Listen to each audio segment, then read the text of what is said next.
All right, gents, another day, another show. What do we have going this week? Jerry, we have Dr. Lourdes Delrosso from World Sleep joining us today. Dr. Delrosso has done a lot in the international community, even though she is in the Fresno area of California. She's really put World Sleep on the map, literally, and it promoted it quite vigorously for quite a long time. So it'll be a lot of fun to hear her tell us a little bit about that journey and what World Sleep is doing today. I will tell you, I do see her quite a bit on LinkedIn. There's a lot of activity there, and so she definitely is doing a lot. You can see that she's always meeting people and doing some sort of promotion. A lot of activity there. Anything we should be expecting? Well, I know that we've got the World Sleep Conference that'll be coming up in the fall. We'll hear her talk a little bit about that, I would hope, Okay. and as well as the World Sleep Academy. So those are two things that I know are near and dear to her heart, and I hope we hear about today. Are they two different things, or are they connected Yeah, to each they other? are. One was the conference has been going on for a few years, and then the academy I think has grown out of it. But I think we'll hear more about that today, and we can maybe get her to give us some background and what's going on internationally. Good deal. All right. Hey, You- fun fact, by the way, 15% of our audience are outside of the U.S. for SleepTech Talk. Hey, Excellent. that is a good fact. Yeah, and it is a fun fact. I will give you that, Robert. Mhm. Thank you. So I think we're speaking to her potential audience to help grow the World Sleep Conference. There you go. Excellent. All right. Well, That's what we're here Exactly. we're That's here what for. we're here for. And let's hit that audience. On to the show. A brief message from our sponsor, Medbridge Healthcare. For job opportunities with Medbridge Healthcare, please visit medbridgehealthcare.com/careers. Once again, that's medbridgehealthcare.com/careers. Now on to the show. Lights out.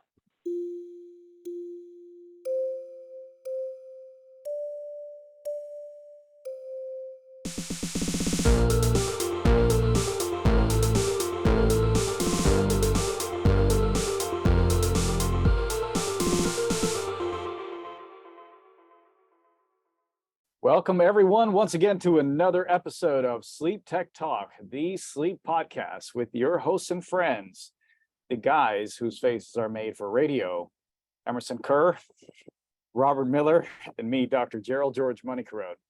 Folks, it's great to be here once again, and we have another fantastic episode. But before we start, don't forget to rate the show, like, subscribe, and most importantly, share it with all of your friends. With that, Emerson, tell us what we've got going on today. Hold up. Folks, we've got some exciting news for you right now, right here on SleepTech Talk. Want to let you know that we are looking for 2023's Person of the Year. That's right, SleepTech Talk's 2023 Person of the Year. How are we going to do that? Well, listen up. Any guest that's been on the show so far, and any guest that's going to be on our show for this year, 2023, are all nominees or all candidates for this recognition. And how you can help is by listening and or viewing that specific episode. We're going to be counting the number of plays for each episode. We're going to be counting the number of listens for each episode and taking that into consideration. If you have anybody that you think should be a candidate, let us know. And we will see what we can do to get them on board as a nominee. At the same time, we need your help to make this happen, to select that Person of the Year.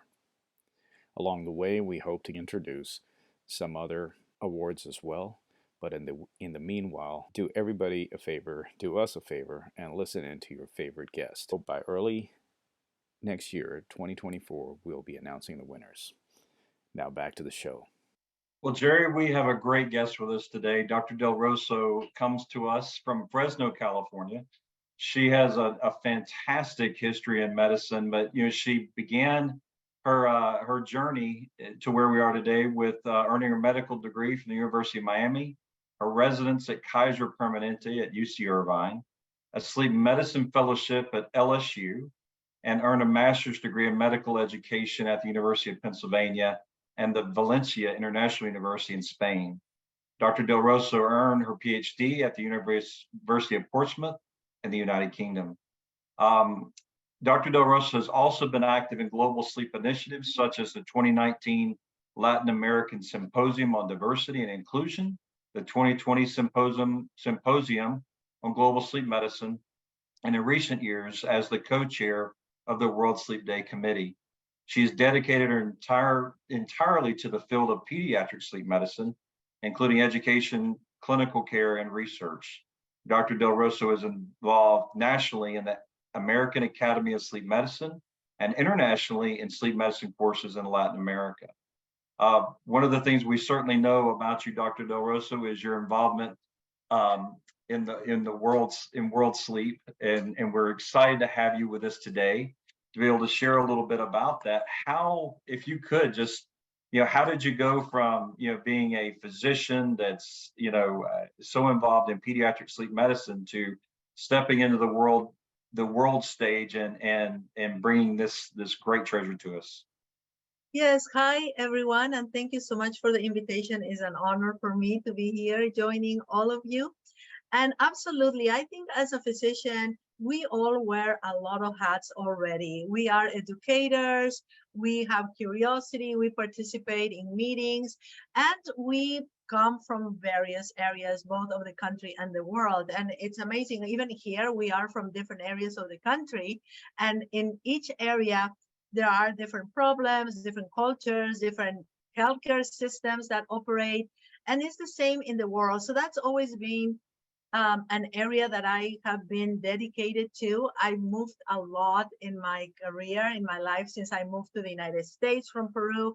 I've lived in Florida, Louisiana, California, Philadelphia. So just by moving, you start connecting with people from different areas and you start getting involved in global or country-wise initiatives in the United States. And then those just expand to global initiatives, just by nature of what we do, I think. Well, why world sleep? Because when you look at it, around the globe, there are different sleep societies. What made you really believe that there was this need? Because it certainly has filled a gap, has great attendance at your conference, and I saw a lot of attention at the APSS. What made you believe that this was needed? What triggered world sleep for you? I am originally from Peru, and I've been in sleep medicine for about 13 years.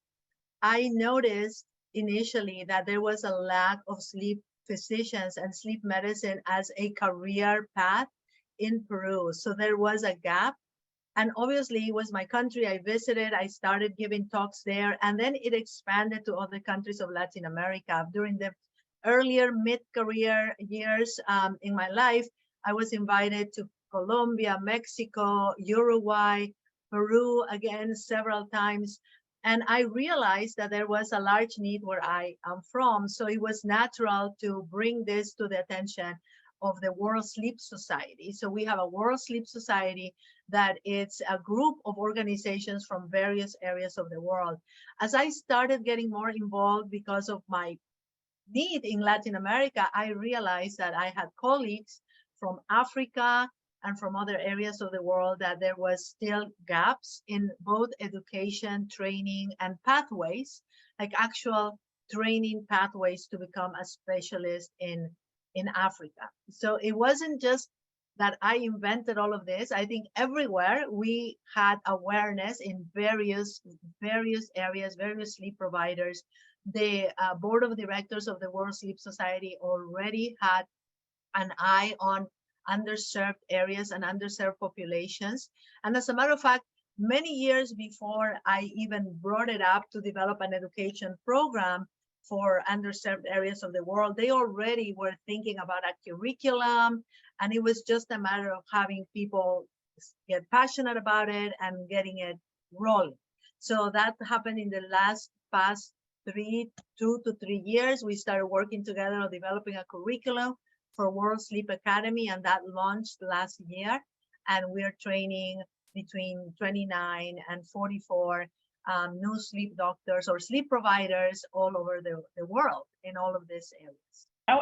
Dr. Delrosso, how would you say that the education differs in some of these other countries because of how they have to deliver care compared to here in the U.S., which we know is really driven by the payers? Well, in the U.S., we had a long path. Sleep medicine, when it was earlier in the 60s, in the 70s, we still have with us some of the pioneers of sleep medicine that save all of those sleep studies that maybe some of you in the audience may remember. They were the polysomnography still had that needle on the papers and had all those tracings. And I had the privilege of training with one of those pioneers in sleep medicine who saved all those tracings. So that history in the United States is valuable and is amazing because there was not always a sleep medicine field, and it was built by these people that were pioneers and passionate about it.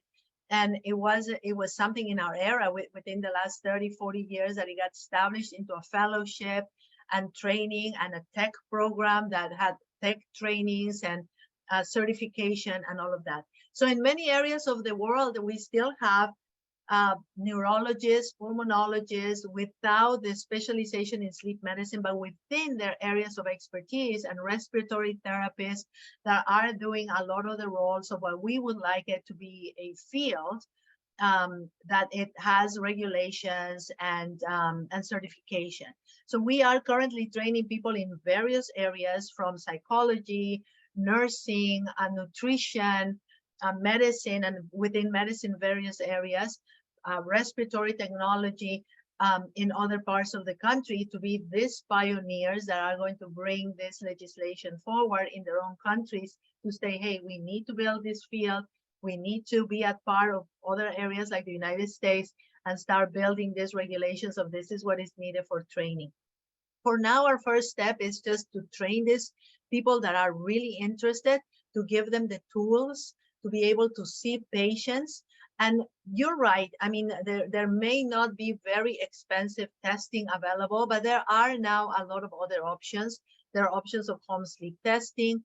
And when we talk about sleep and sleep disorders, we're talking about a lot of other sleep disorders that need to be recognized, some of which do not need more than a good clinical and history taking, such as restless leg syndrome, insomnia, and you need to be prepared to identify and treat these patients outside of the lab environment, which there are many conditions that we can treat outside of the lab.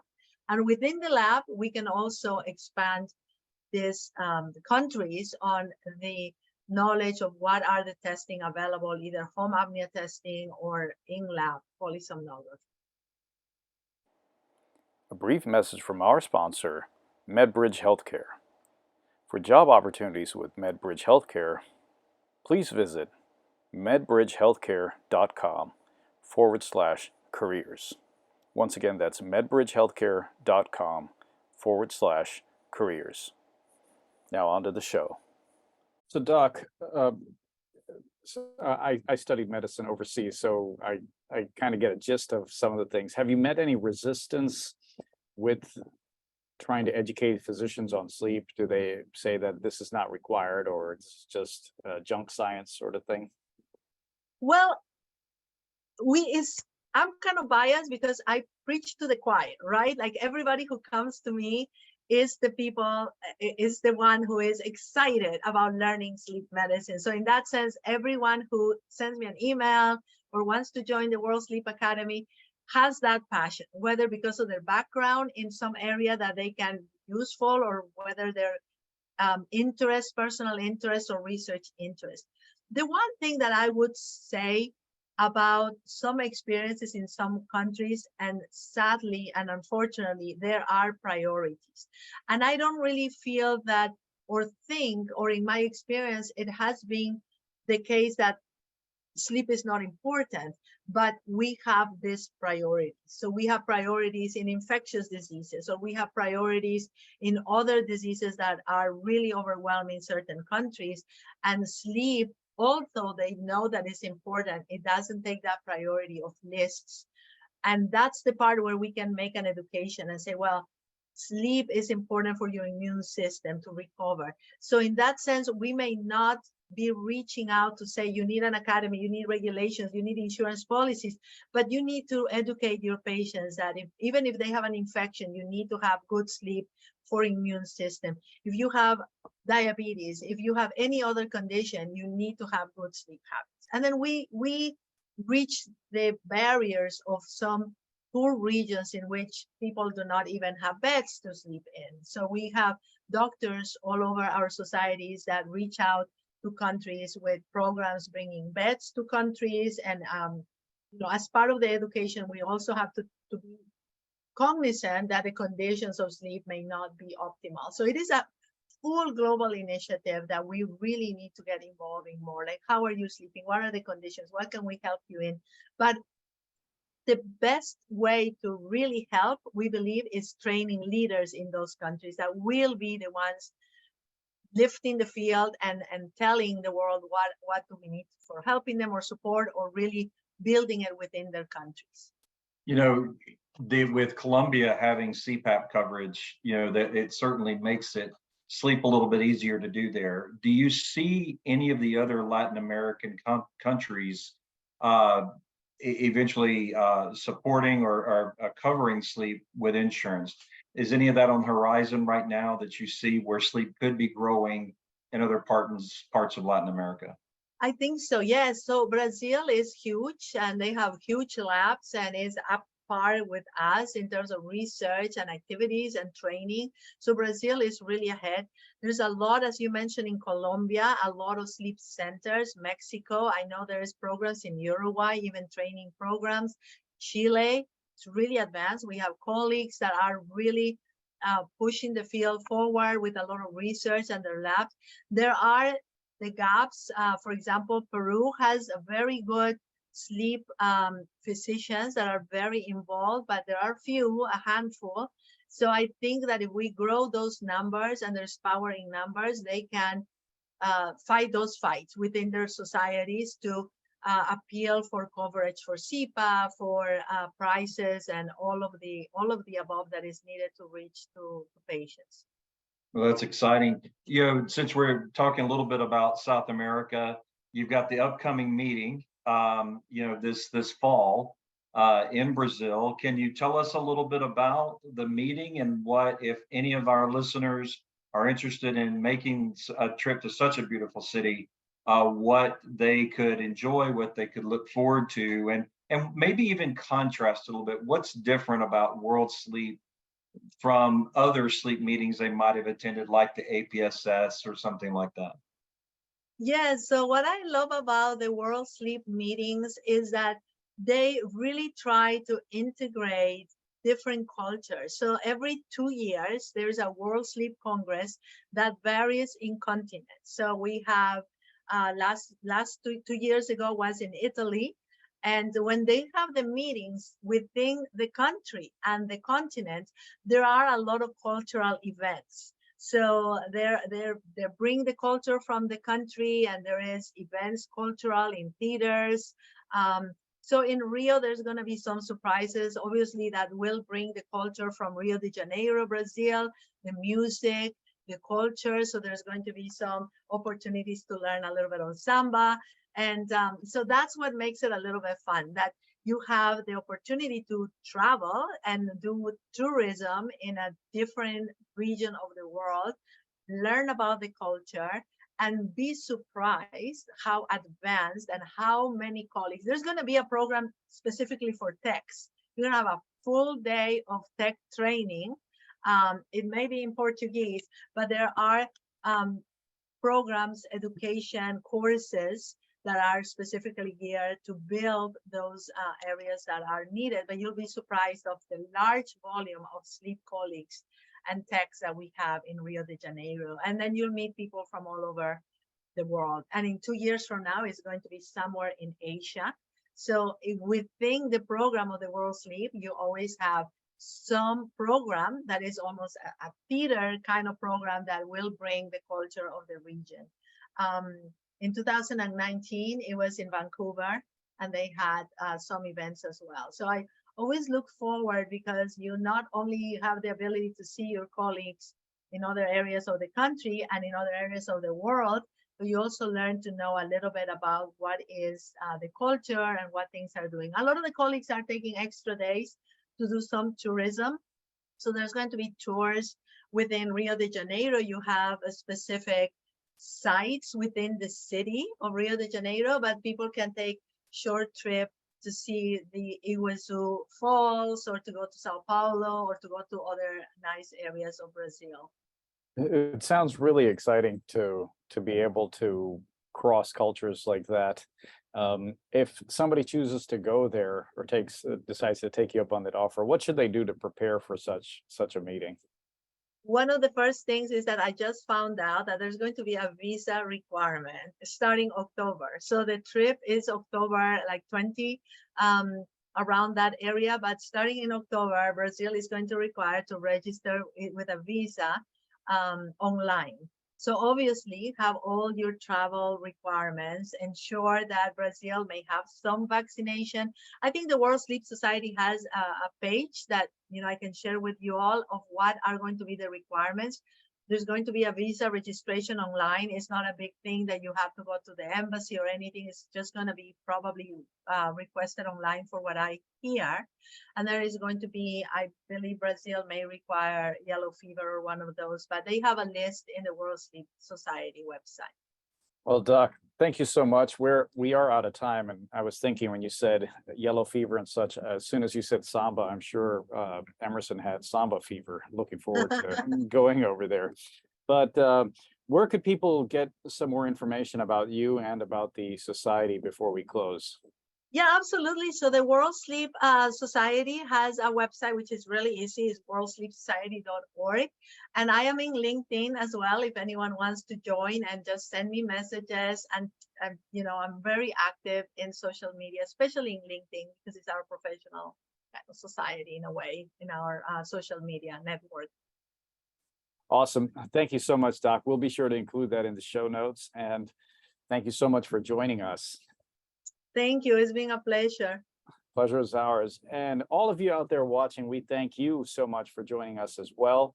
Thanks once again for all of your support. Once again, don't forget to like, to rate the show, subscribe, and most importantly, share this with all your friends. To all the sleep technologists out there all across the world, hey, we're talking about World Sleep Society, so it's your chance to propagate the word. With that being said, thank you all so much. And until next time, we say lights on. What'd you think? That was interesting. I didn't realize I didn't realize there was such another aspect to sleep like this. Did you? No, I've gotten to know Dr. Delrosso over the last few months, and it's quite a story when you think about what she has built with her colleagues around World Sleep. And what's interesting is, as I was thinking about our post-show thoughts, it's another entrepreneur. It's someone who saw a market need, and with her background in Latin America and then North America and even Europe, with her education, she's had that global footprint to be able to experience where those needs are and begin to build a solution for the international community. It's amazing when you see people that step up and do that, and she does. Like I said earlier, I had seen her so much on LinkedIn. You can see there's a passion for it, and you can see that the way she was speaking about it. She speaks as if it's a mission. It's not just something that she does, that it's a calling, it's a mission, that she really wants to go out there and propagate the news about sleep and sleep health. And it's always fascinating. Like that. Yeah, that's what makes it interesting, right? For us to talk to, and the feedback that the folks out there give us is that the guests are interesting because they are passionate about what they do. I think this was the opportunity today to meet somebody that felt like an old friend. We've seen so much of her, on LinkedIn, and her promotion of the field of sleep medicine over the last few years. I felt like I knew her before she ever said a word on our podcast today. And she might actually be as active on LinkedIn as I am. So it was great to meet another person wants to connect and communicate and advocate for the field through social media. I love it. I agree. I agree. It was just before we started the recording. I had said hello to her. That's the first time I'm actually seeing her in a live type of situation, even though it's electronic. And to be able to say, "Hey, you're already connected on LinkedIn. I see you all the time." She said, "Yeah, it's great to meet you as well." It was like you said, it was like an old friend, but you already knew them, but it's the first time seeing them. Kind of weird, but that's how technology works Yeah. right now. Correct. Yep. So I actually wanted to kind of deviate a little bit. Emerson, you and the Samba lessons, how's that going to come? How's that going to work? And what do you mean? She said that they're going to give Samba lessons at the Oh, yeah, Royal that's not Season. happening. I can't even walk straight. Are you kidding? Hey, you never know. Brazilian might be able to get you to do that correctly. I'll let the guy from from up in the Appalachian Mountains who can, dance a jig. We'll let him do it. Well, So he doesn't mind the Samba lessons as long as they're close to the bar. there, I was just going to say maybe a few, a little bit of moonshine. A lot that'll of help liquid with courage. Yeah. All right. I think let's call it. You guys ready? Well, folks, Yeah. until next time. Yeah, exactly. And until next time, from the bar, we say cheers. A brief message from our sponsor, Medbridge Healthcare. For job opportunities with Medbridge Healthcare, please visit medbridgehealthcare.com/careers. Once again, that's medbridgehealthcare.com/careers. SleepTech Talk is sponsored by React Health. React Health, headquartered in Sarasota, Florida, is a sleep and respiratory device manufacturer. By manufacturing our comprehensive range of products spanning from sleep to ventilation and oxygen solutions, we have curated our portfolio to offer unwavering support to physicians and DMEs across the continuum of patient care. Within our LunaPAP device line, each offering is FDA approved, encompassing CPAP, APAP, bilevel, and bilevel ST models. Our thoughtfully selected array of PAP interfaces and accessories complement our LunaPAP device line while accommodating diverse patient requirements. Adding value for our patients and partners, our ventilatory solutions seamlessly support a patient's journey from the hospital to home. Rounding out our robust respiratory portfolio is our spectrum of oxygen support, including both stationary and portable oxygen concentrators, along with a selection of essential accessories.